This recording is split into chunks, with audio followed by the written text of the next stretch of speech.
Assalomu alaykum, hurmatli dehqonlar. Mana bugun 2026-yil 15-mart kungi sanasida turibmiz. Shu ko'rib turgan 5 sotix xonamizga 14 xil turdagi bodring urug'larini ko'chat qilganmiz. Va ko'chat qilishimizdan maqsadimiz shu hosildorliklarini, kasallikka chidamliligini va tez erta pishar navlarini siz xudo xolasa dehqonlar bilan birgalikda kuzatamiz. Mana ko'rib turibsizlar, ko'chatlarimiz juda o'sib ketgan. Sababi biz martlarda boshga ekishni rejalashtirgan edik. Bu sovuq iqlimi kelishini hisobga olib ekalmay qolib ketdik. Mana bugun nasib ekan, endi bugun xudo solsa ekamiz. Endi nima qilamiz? Bugun ko'chatlarimizni qilib olganmiz, iloji yo'q ekamiz. Endi qarang, ko'chatlarimiz bir qator qarasangiz baklarigacha sarg'ayib ketgan tagidagi va o'sib ketgan, ba'zilari chirmoq chiqarib yuborgan. Endi biz buni xudo xolasa kerakli ozuqalarni berib, baquvvat qilib o'stirib, hosilga kirgizamiz. Buni hech xavotirga o'rin yo'q. Xudosi yaxshilab olamiz. Videoni ko'rayotgan bo'lsangiz, davomiylarini ham ko'rib borsangiz, shu ko'chatlar qanaqa hosilga kirishini xudo ko'rasiz. Endi bizda albatta ekishimizda mana bunaqangi Ispaniyani Agristar turpoqqa solib ekish uchun maxsus chiqarilgan o'g'iti. Buni tarkibida azot, fosfor, kaliy va aminokislotalarga boy bo'lgan o'g'it hisoblanadi. Bunimizni har bir uyamizga, ko'chatimizning tagiga 2-2,5 grammdan qo'shib, ustiga turpoq tashab, ko'chatni ekamiz. Bu birinchisi. Ikkinchisi, ko'rib turganlaringdek, o'sha Beneksil dorisi.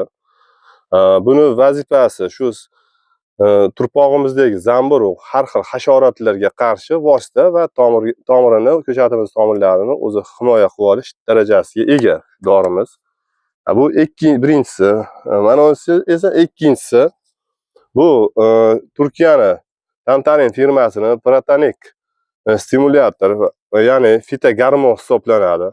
Buni foydali tomonlari nimamizdan, vorankamizdan olib turpoqqa ekkanimizda tez rivojlantirib, tomir orttirib, turpoqqa kirib ketishligini ta'minlovchi vosita hisoblanadi. Fitogormon. Va uchinchisi Agrogumik. Bu vazifa shundayki, mana shu berilayotgan ozuqalarimizni tez hazm qilib va o'ziga, ko'chatlarimizni o'ziga tanasidan tez singdiruvchi dori hisoblanadi. Agrogumik. Endi bular tarkibida aytib o'tdim va bularni qancha suvga qo'shib, har bir ko'chatimizga qanchadan qo'shib quyib chiqilishligini bir qator aytib o'taman. Protanik 10 litr suvga 2-2,5 grammdan qo'shib, Agrogumik 10 litr suvga 5 grammdan qo'shamiz va Beneksil dorimizni 10 litrga 7-8 grammdan qo'shib, har bir ko'chatimizga 400 grammdan quyib chiqamiz. Va mana hozir sizlarga bu ko'chatlarimizni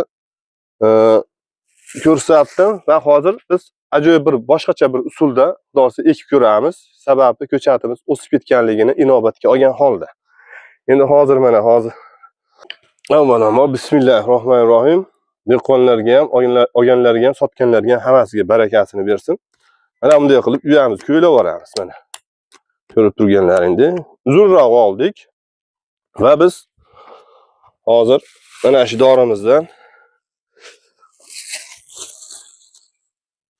dorimizdan ko'rib turganlaringdek dorimizdan mana shuncha olamiz-da. Boringki bir 2-2,5 gramm chiqadi shu. Mana chiroyli qilib mana shunday shunday sepib olamiz. Sepib turib, ozgina turpoq tashab turib mana Bismillahirrohmanirrohim deb mana shunday holatda, yotkizilgan holatda ekib ustiga ozgina turpoq tashlaymiz, bo'ldi. Shu holatda qoladi. Va keyingisi har biz bir 35 santimetrga ekyapmiz ko'chatimizni. Mana shunday qilib olamiz-da. Chuqur emas, 50 roq qilib olamiz. Uzunroq tomonga mana shuncha bir chimni mana shuncha olib turpog'imizga sepib, ustidan turpoq tashab, mana ko'chatimizni oldik. Mana ko'chatimizni ko'rib turibsizlar. Lekin tomirlari oppoq, chiroyli, yaxshi. Mana ba'zida chirmoq chiqarib yuborgan. Shu holatda ekamiz. Mana ko'rib turibsiz. Ana shu holatda ekdik. Endi e'tibor bering. Buni chopig'imizda 4-5 kun o'tib turib, mana shunday qilamizda ko'chatimizni. Shunday qilib turib, mana shu yerga turpoq tashab, tevaga ilib ketaveramiz. Buni yaxshi afzalli tomoni ham betdan rishta otib, turpoqqa kirib, yaxshi rivojlanadi. Ikki tomondan tomirlab, jo'li baqbot ko'chat bo'lib, xudo xolisa chiqadi. Mana hozir ko'rib turganlaringdek ko'chatlarimiz, bu ko'chatlarimizdan yangi urug'lar sinov tariqasida dehqonlarga berganmiz. Va xudo xolasa o'sha dehqonlar xonadoniga borib shu ko'chatlarimizni rolik qilib, video qilib obzorini chiqaramiz. Hosildorliklarini, kasallikka chidamliligini va tez qachon pishganlarini hammasini dehqonlarimizdan o'zidan so'rab video qilib chiqaramiz. Bizni kuzatayotgan bo'lsangiz, like bosib obuna bo'lib qo'ying va yaqinlaringizga ulashib qo'ying. Keyingi videolarda ko'rishguncha xayr deb qolamiz. Sog' bo'linglar, salomat bo'ling.